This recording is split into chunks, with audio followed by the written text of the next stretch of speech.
Okay.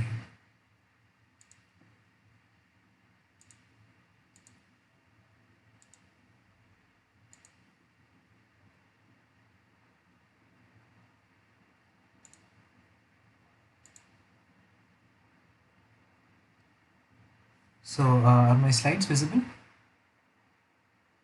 Yes, sir. Okay. So, good evening, everyone. Happy to meet you once again in today's class. I hope all of you have are preparing well for your GATE exam. And so, how many of you here are writing a GATE ME mechanical? Can you just raise your hands? Okay, Avijit. Uh, okay, Saad Khan. So, two are writing ME. Anyone else? Anyone writing XE? GATE XE? Material science?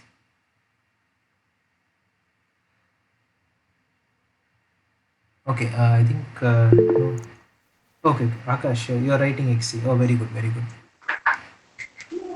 So that's nice.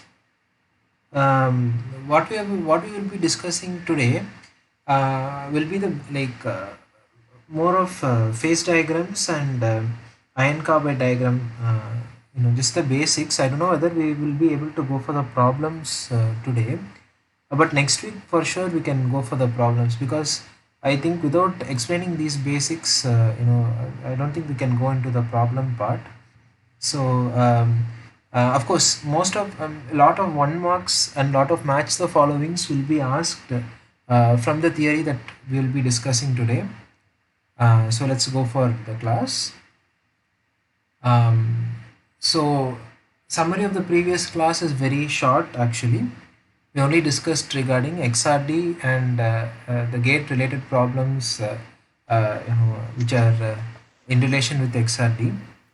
So in today's yes. Yes, sir. We did only FCC, BCC, and problem regarding FCC, BCC, and about XRD. That was previous class. Yeah, exactly. So, as far as I saw, almost every other class, like every other paper, had at least two problems from XRD. So, or at least say 2 to 4 marks almost uh, from XRD. Um, so we discussed in detail regarding that. So today let's discuss about the alloys. Let's see about the phase diagrams. That is binary phase diagram, and then we won't go to ternary. Rather, we will go for the iron carbide diagram, and then we will also look at the lever rule and the calculation required for alloy composition. So we look at the basic formulas today, and maybe next week we will fully work on only problems. So these are the contents of today's class. Now remember last week I gave this problem as homework. Did anyone complete this problem?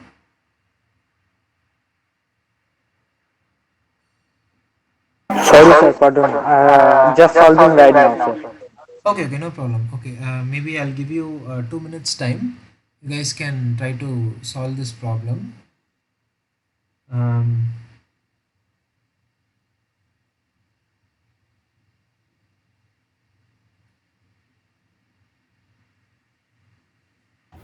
Hello, sir.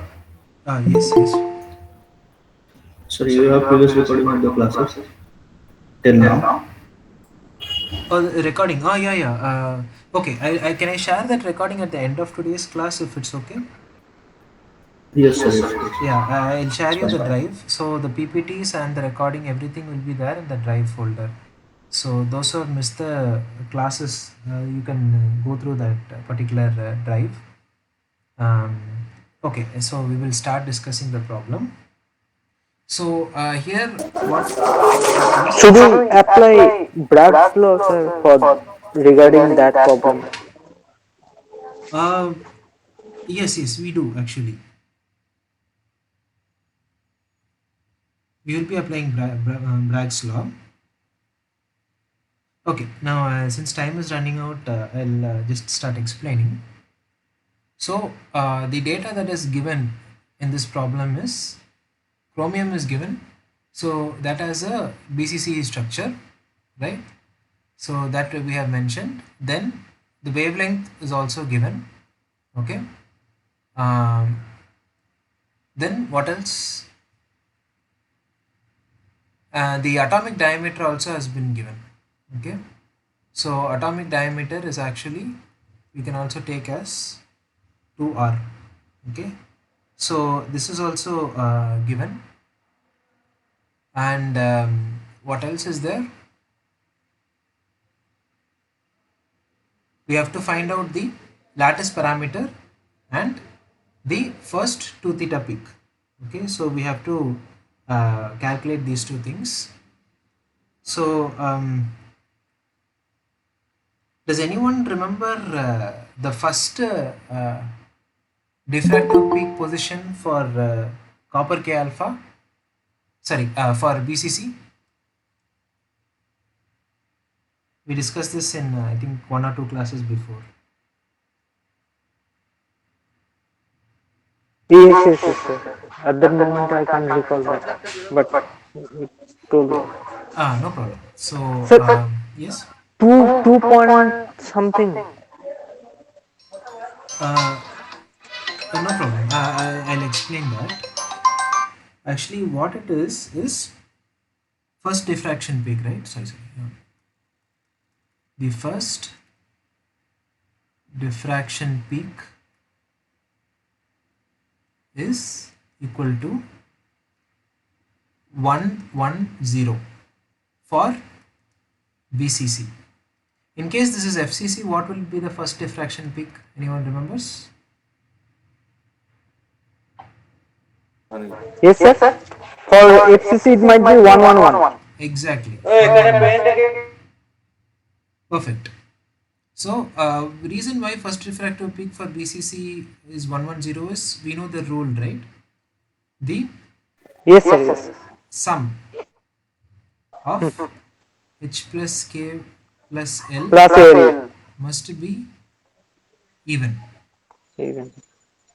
So sorry. Only then you can get a diffractive peak for BCC, right? So that is also given. Now let us find first thing lattice parameter. Okay. So what is the formula for lattice parameter? Anyone? How to find?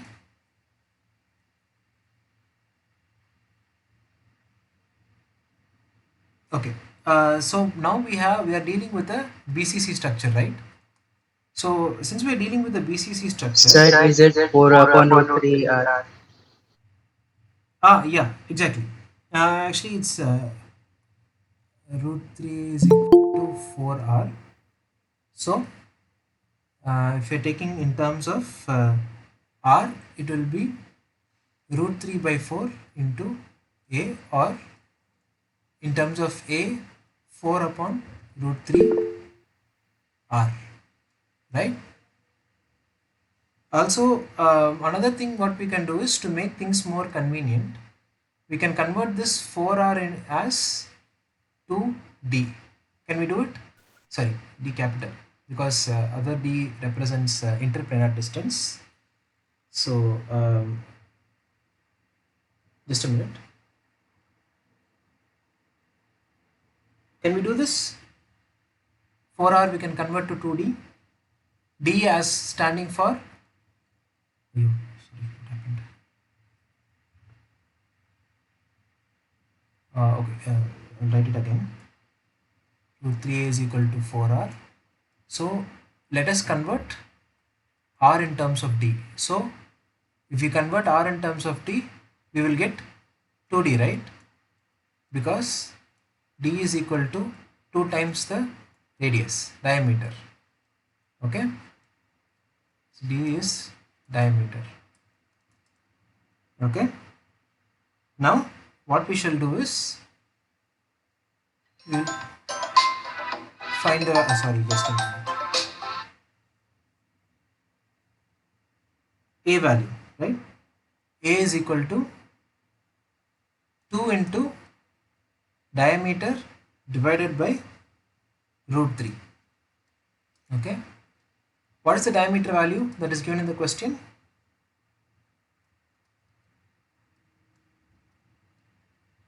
So the diameter value that is given is, oh, okay, sorry, we'll do next. Diameter value is 2.494. Okay. This up. So the answer was, sorry, the diameter was 2.494, right? We'll substitute that value here, 2.494. And from this, let us calculate the lattice parameter. What was the answer you got? Anyone?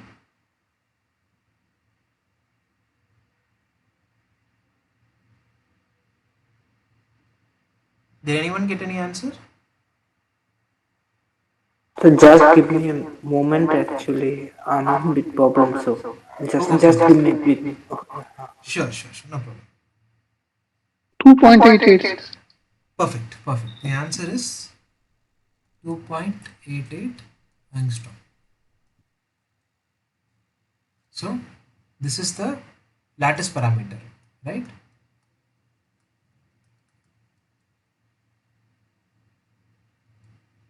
Okay. Now, what else we should find? We should find the first 2 theta peak, that is 2 theta value. We should find the theta value. Okay. Sorry, 2 theta value. How do we do that? There's only one way. That is n lambda is equal to 2d sine theta. What do we call this? We call this the Bragg's law, right? So do we have all the parameters that are here? We have wavelength that is given in the question. I think it is 1.594 if I am correct. Then we have, what about these two values, n and d? Do we have them? We actually have n value because it's mentioned in the question as first diffractive peak position, right? First diffractive peak position. So the value of n will be 1, whereas d value we don't know. It's not given in the question. Does anybody know d formula? Interplanar distance. I'm not talking about diameter. I'm talking about small d, interplanar distance.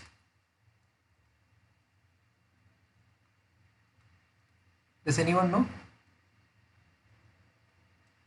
A upon root 2, A upon root of h square plus k square plus l. Exactly. H square plus k square plus l square. So with this we will find the value of d. What is the a value that we just found out? 2.88 angstrom divided by, what is the h square plus k square plus l square value? We already discussed that this is a BCC, right? So if it's a BCC, then its first diffractive peak will be at 110. Root 3. Root 2, exactly. So this will be our answer, 2.88 divided by root 2. So anyone got the d value?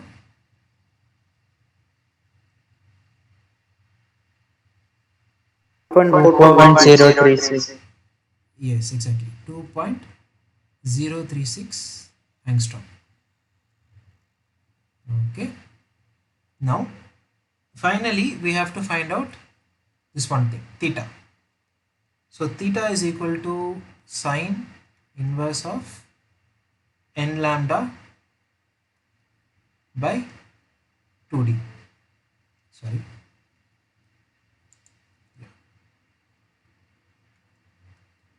So theta is equal to sine inverse of, what is n1?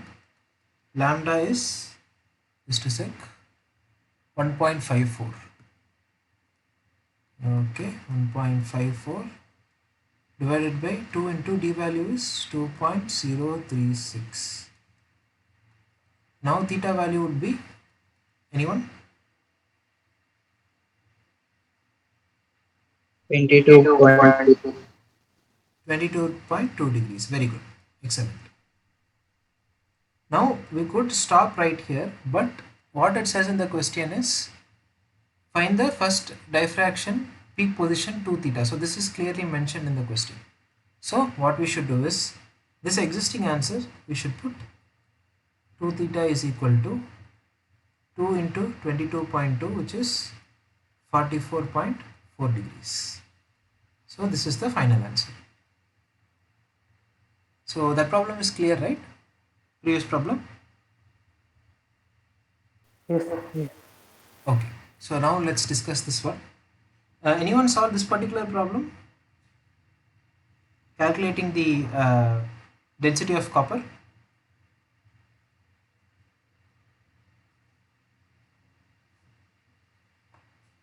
Okay. So we'll discuss now. Anyone know the okay? What are the data that is given here? So one we have is the crystal structure, FCC crystal structure. Next that is given is, yes. That would be 111 in peak point. Sir, give 2 minutes, sir. No problem.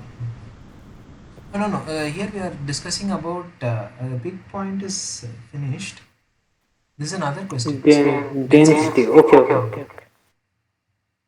So here lattice parameter is also given. Then atomic weight is given. These three things, and we should note here that atomic weight is given in terms of AMU, atomic mass unit. You must always remember that atomic mass unit also means gram per mole. Okay, this is the other form of atomic mass unit, and we should look at the question. We have to find the answer in kg per meter cubed. Okay, so we have to keep the unit in mind. Sir, Yes. okay, okay. When so yeah, the answer is coming gram per meter cube. So after that we have to convert it kg per meter cube. Exactly. So what was the answer you got? Can you just tell me? 8.93 something. 8.9 something, right? So how many Huh, gram per meter cube? huh. Excellent. Gram per centimeter cube. Sorry, gram per centimeter cube, right? Okay. Hmm. Actually, I got it in terms of kilogram per meter cube. Mine was 8680 kg per meter cube. Okay. So I'll just quickly discuss this problem. So we know the density formula, right? Rho is equal to number of atoms divided by Yes, atomic, sir. sorry, into atomic weight divided by Huh. volume of the cubic cell, Volume of the cubic cell. and then Avogadro number, right? Hmm. Hmm. So we just substitute FCC. So number of atoms is 4. The atomic number is already given. It's 63.54. Hmm. Then volume is actually a cubed. This is just a cube, right? Huh.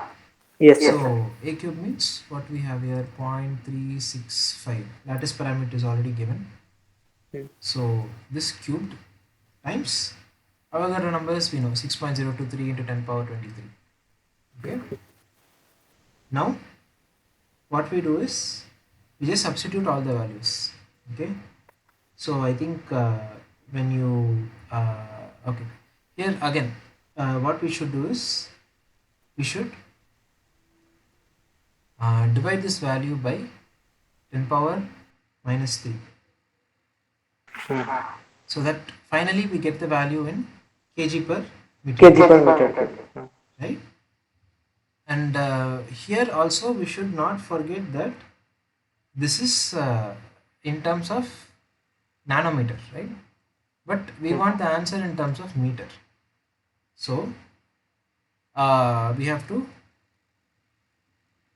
do this Into 10 to the power minus 9. So we know, right? 1 meter is equal to 10 power minus 9 meter. This is 1 nanometer. Sorry. Okay, so that conversion also we have to put. So finally we will get the answer something like 868.0 something into 10 power 4 minus 3 will come. That is rho will be 8680 kg per meter cube. So this is the answer. So this problem is clear, right? Okay, so we'll just move on. So now we will discuss about alloys, the different phase diagrams. Just briefly I will tell you how to construct a phase diagram. Then after that we will try to go for the iron carbon diagram, and we will look at the different types of phases that are existing. Okay. So first we will discuss about what is an alloy. So alloy, it actually exhibits the property of a metallic material which is made from multiple element, maybe two or more element. So why do we exactly need an alloy? So we have to alter the physical, mechanical and chemical property of that material for the better. Say for example, we have say steel, okay, that is iron plus carbon, we have steel. Now to increase its corrosive resistance, what do? We add chromium to it. So if we add chromium and little bit of nickel, it become stainless steel. Okay, sorry.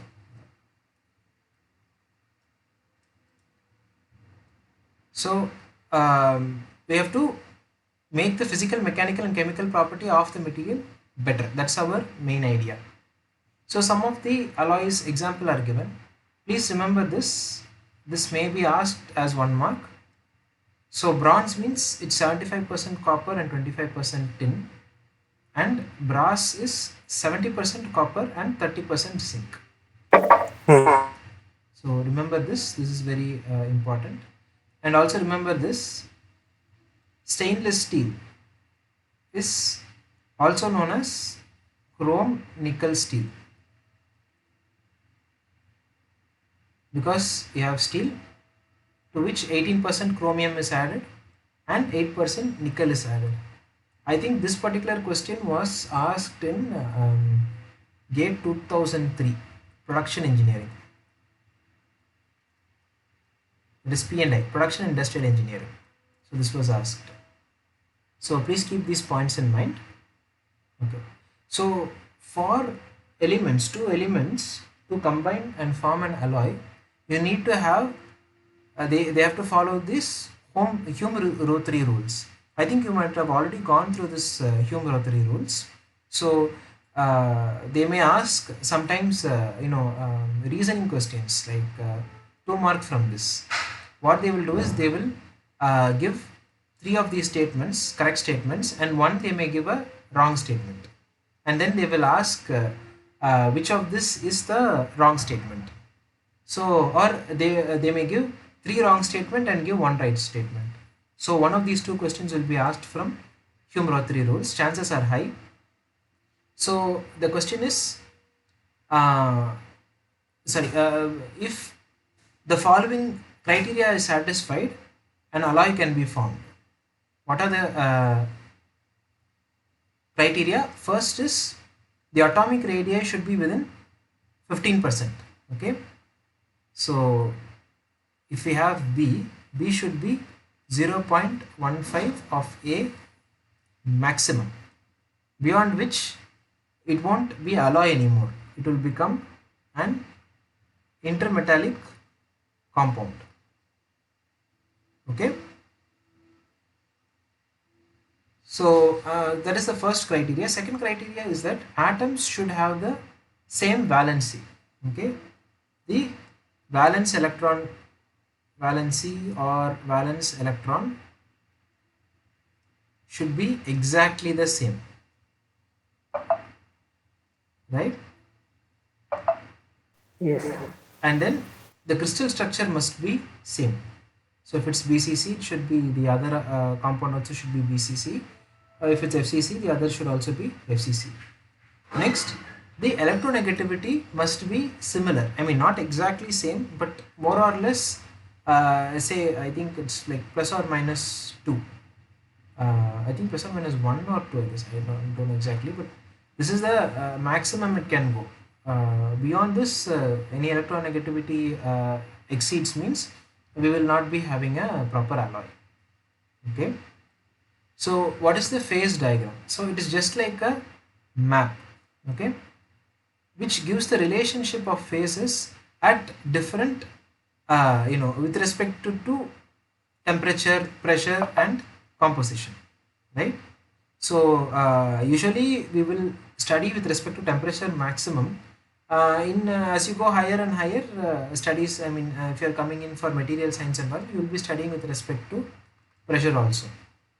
Okay, and also equilibrium. Something is said to be in equilibrium only if it is under all three cases: mechanical, thermal, and chemically equilibrium. Even if one is unbalanced, then the whole system is not in equilibrium. So we have to understand this. Okay, and also phases exist only when the Gibbs free energy is lowest. Okay, we'll discuss that in the coming slide. So lowest Gibbs free energy is the most stable state. Okay, so we will discuss regarding what is that in the coming slides. So this is the Gibbs phase rule. Does anybody know what these different symbols mean here? Same in composition, same in phase. Can you come again, please? C number of Same components. component, Yes, same C, phase. number of components, or say composition, whatever is acceptable. Then F is degrees of Degree of freedom. freedom. Freedom. Then P stands for number of phases, Number of phases. right? And what is this 2 over here stands for? Any idea? It's a two. Yes, sir. Two variables. Exactly. We can call this as V. Okay, number of variables. So I think this was asked as a gate question in XC 2018 or 19, I think so. So this was asked as a gate question.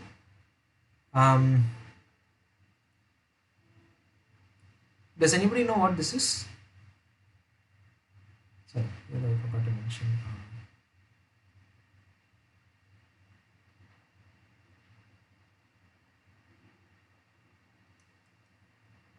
Okay, so nobody knows. This is actually the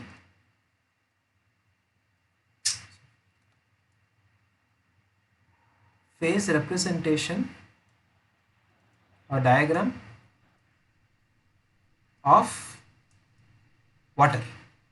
Okay, so That point is triple point. We perhaps did it on heat and mass transfer. exactly, this is called the triple point. So what does this triple point signify? Where three phases are exist. Three phases are in equilibrium. Exactly, triple point signifies three phases coexist at that temperature and pressure, right? Also we have to realize that at that particular point F value is equal to 0. Do you know why F value is equal to 0? Sir, it's on normal temperature. Therefore, in my Sorry, I didn't get you. uh, means like it doesn't on the male position. Actually, we can work it out in Hello, sir. like We using can't define state in that point, sir. We can't define at that point state. It may be liquid, it may be solid, yeah, or it may that's be true. But I'm saying why at like at that particular point, what is the significance? Why is F 0? Okay, we can solve that using this Gibbs equation. So number of components that we have. How many components do we have? One water Only component. one. Only water. Exactly. So we have to note that this is either some element. Okay, component means some element. Okay, how many phases is there at that particular point? Three All three, phases. right? And what are our variables? Pressure and temperature. Yeah, see, temperature is there in the x-axis. So two variables, right? In that case, what will be our answer? F is equal to 0, right? The Yes. significance is that if we even make a small adjustment, say if we increase the pressure or decrease the pressure or increase the temperature or something, it will disturb the triple point. So if any disturbance occurs, it will immediately change phase, or it won't possess the same property of triple point anymore. That is, you won't have all the three phases at that particular point anymore. Okay, and any significance, any idea why the lines are drawn like this? So due to the variation of pressure and temperature, so therefore. Exactly, due to variation of pressure and temperature, we will get to plot the points and we will draw them. Another thing, with respect to Gibbs free energy, what's happening over there is, say F, right? One element, water, and how many phases are we talking about? So Three. this line, no, that was here at the triple point. At the Okay. lines, okay, it will be what we call So as dual. Okay, two phases. You will have both liquid and vapor phase applying here in this line. Okay, here I'll note, here it is L and V. Okay, in this line, here it is S and L, solid and liquid over here, and here we will have solid and vapor. Okay, so one component, at the lines there are two phases and there are two variables, pressure and temperature. So what do we get? F is equal to 1, univariate. Okay, this is F is equal to 0 means invariant. So this was actually asked, I guess, again in GATE Production Industrial Engineering 99, I guess. So yeah, this is invariant, this is univariate, and across any point, say take this point or this point, okay, or this point, what will the F degree of freedom be? Any idea? Mm. Sorry, One. no, see, along the line it's Two. 1, 2, exactly, it's 2. Okay, reason is 1 minus, we have only 1, right? Only one phase, so to get cancelled. Degree of freedom is 2, meaning you can vary pressure and temperature to an extent, okay, or you can in terms of the diagram you can completely vary the pressure and temperature across any point within the bounding line, okay. So this is clear, right? The purpose of the phase diagrams. Yes. Okay, so next, so if we want to know about the alloy, what shall we do? The composition of alloy. Yes. What percent of composition? Sorry. Composition of individual allying elements. Yes, composition of individual alloy elements. What will we do? We will use the lever rule, right? Yes, So sir. for lever rule, what we will do is we'll draw a straight line, a horizontal line across any point in this line, okay. So this is actually what we call a liquid plus solid region.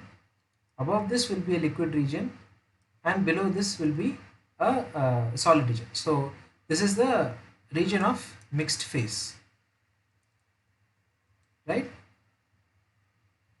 So here what we will do is we will mark the beginning, the mid and the end, okay. So this is towards the liquid region, this is towards the solid region, and this is in the liquid and solid region. So for example, if we want to know the percentage of liquid means, what we should do is we should minus, say let us call this as B, okay, some element, okay, B, we will call this as B in the center, this we will call as BL, and this we will call as BS, okay. So if we want to know percentage of liquid, it is B minus BS divided by BL minus BS. B. In case you want to know percentage of solid, okay, another element, sorry, another phase, okay, it is B minus BS or BL divided by BL minus BS. So with this we can find out the percentage of one phase and the percentage of other, even the same way for different compositions, okay. Say for example, we have let me draw another diagram here.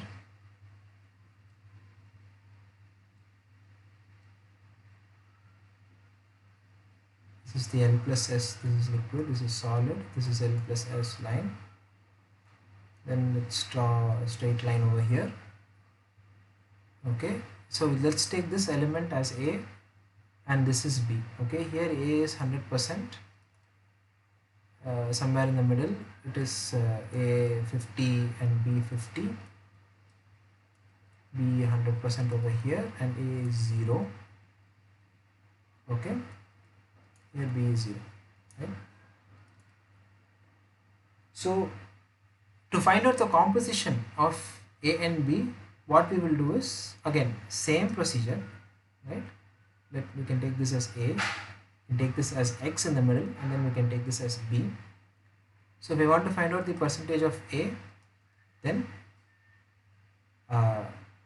we can put X minus A divided by A minus B, or I think A minus X, whichever suits. That is, the value should not be it should be positive, not negative value, okay. You have to take care of that.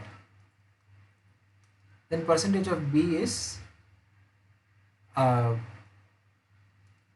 B minus X, or X minus B, I guess. I think X minus B. X minus B divided by A minus B. So this is for finding the composition, right? Okay. So this is the lever rules formula. Then the question may arise, why do we want to know about alloy? So first is for what type of phases are existing, that we should find out. What type of crystal structure is there, that also we can find out. Relative amount of each phase, yes, that is there. Then composition of each component, that is what we discussed here. Composition of each component, here this is composition of phase, okay. And then the role of temperature, so what is happening to these particular, the particular elements at different temperature. So all of this we can find with the alloy. Sir, percent of B, Yes, percent of B equal to X minus A. X minus, oh sorry, X minus A, right, yeah, X minus A. Here this is B minus X, or sorry, anything which is positive, it should not be of negative value, right? Okay, sir. Yeah, sorry, I Yes. didn't notice that mistake. Thank you. So yeah, these are the importance of phase diagram. So this you can go through. I'll be skipping this. So next is how to read a phase diagram. So I'll just quickly run through this. Nothing much. Read means I'm not going to tell you about the microstructure and other things. So what I'll just tell you is what are the different lines that exist. Okay. Does anybody know what this particular line is?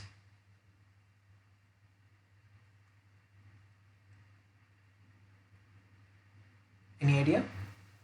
Liquidous line, solidus line, and gaseous line.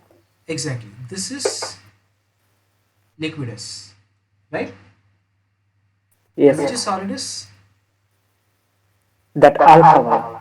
Yes, this is solidus. This one and this one, both are solidus. Solidus. Okay. And what else did you say? Gaseous. Do we have gas in this diagram? No, no, no, no, no. No, no. Perfect solid, pardon me. Sorry? Perfectly solid, liquidus, solidus, liquid and solid. So this perfectly solid, what we call, there's another name for this. Any idea? No, sir, actually at that moment I can't recall that. Okay. These Solid two reason? lines. No, this is called solvus line. Oh, solvus, yeah. Okay, so just know these three lines. So I think a question will be asked like the line between the liquid and solid phase will be what? So that will be one. Another question is solid and combination, liquid plus solid, that line. Solvus. And then solid and pure solid, what will be the? Solidus. So this is how you read the phase diagram. Okay. Now, does anyone know the formula to represent the composition in a phase diagram?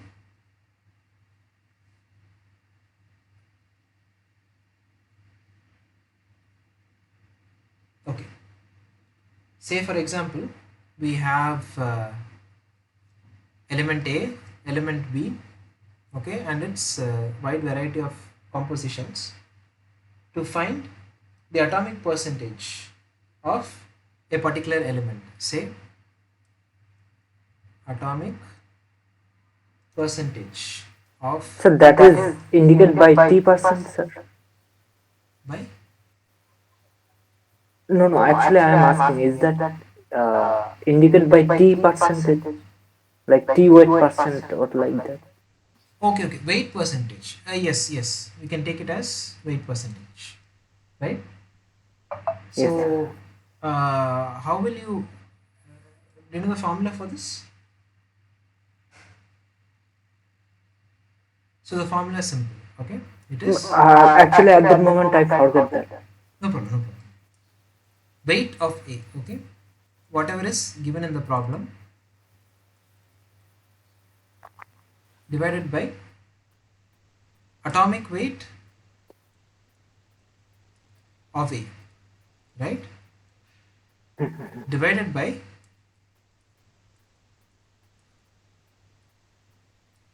again weight of A, weight percentage actually. This is given. This will be given in the question, right? Divided by atomic weight. So this is not weight percentage, by the way. This is just atomic weight. The above is this is percentage. Okay, this is in percentage. Usually, this will also be in percentage.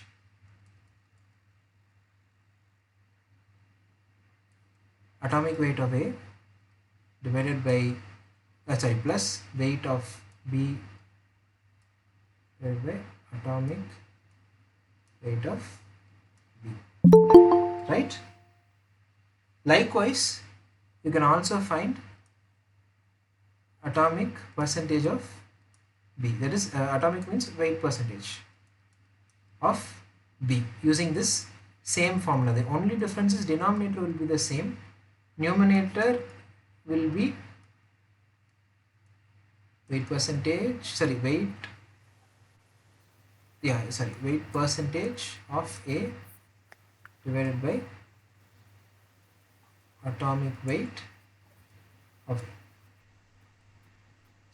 B. Weight percentage of B divided by atomic weight of B. That's the only difference, right? So this is the formula for finding out the composition. So in case people we will see the problems next week, so I think now we don't have much time. So they'll ask you to find percentage of carbon in alpha or cementite or what else, we have gamma, austenite. Martensite. Yeah, martensite. So different martensite, actually we don't have the phase represented in the diagram, but these are usually the phases that will be asked in the exam. So from this we can find the percentage carbon. Okay, so that is the thing. Next we will just quickly see about how to develop the binary phase diagram. Okay, so the thing here is, I'll just tell the bottom line. Microstructure will not be discussed, sir. No, Or no. it will not be asked in later. Yeah, we won't discuss the microstructure because they won't ask in the exam. You're right. So I'll just give just for your knowledge. Okay. So if someone asks the question like how to develop the binary phase diagram, then it is like at different temperatures, right? What will happen is you will have uh, the behavior of the component varying, right?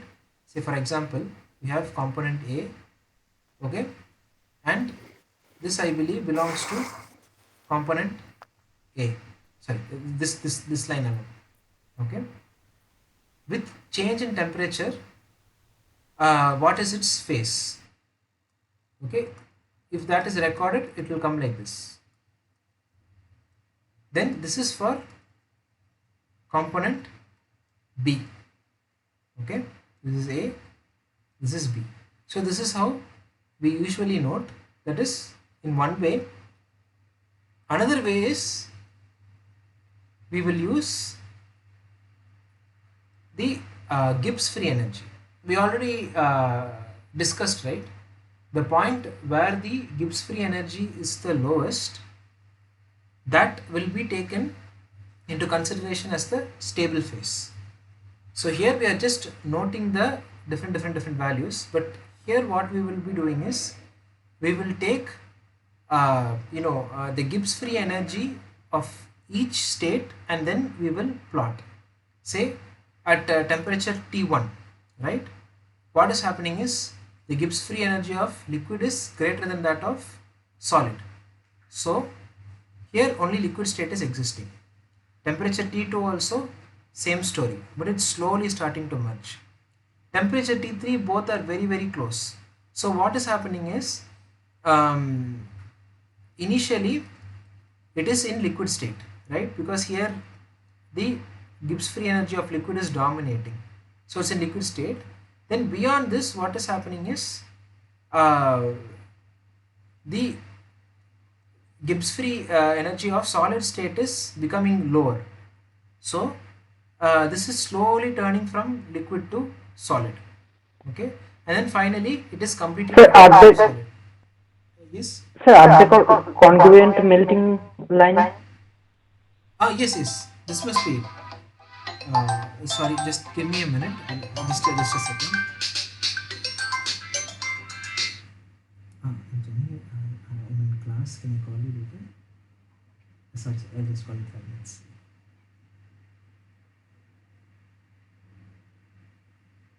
Sorry, guys. Yeah, the congruent melting temperature, right?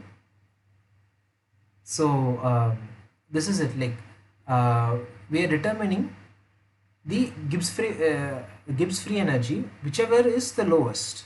Based on that, we will uh, say that at this particular temperature, this phase is stable. Okay. Likewise, we complete the binary phase diagram. So is this clear? No problem, right? Yes, sir. Yeah. Yes, sir. Excellent. So next we'll just discuss this and then we will close. Okay. Sir, it would be better if you start the next topic from the next day, because the next class is about to begin. Sure.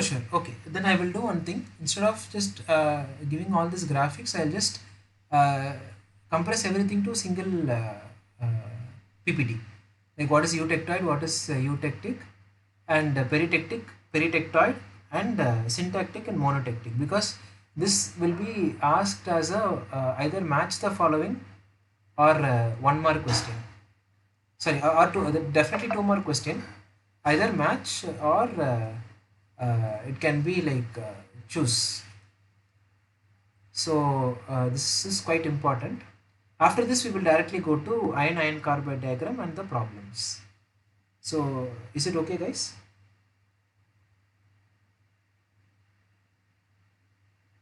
Yes, sir. Yes, sir. Okay. And Yeah. provided that your G drive link, one who was asking. Oh yes. I will do now. Just a minute. I have provided, sir. Oh, you provided. Okay. So Yes. thank you, Ajit. So okay, guys. Thank you so much for joining in today's class. We will meet Thank you, again sir. next week. So Thank you, sir. Bye. G link is provided. It's opening, right? Yeah, that's open, perhaps workable. For me, it's opening. Okay. So you can access it, and I will upload the recordings today itself. You can go through all the recordings and PPTs. If possible, I will also upload other materials because I think time now is becoming shorter and shorter. I was actually caught in an accident, so I couldn't prepare it. No problem. I'll do my best to. I'll upload extra material. So thank you once again, guys. Thank you. We'll meet next week. Thank you, sir. Many thanks. Bye, sir. Bye, Ajit. Thank you so much. Thank you. Many thanks. Bye.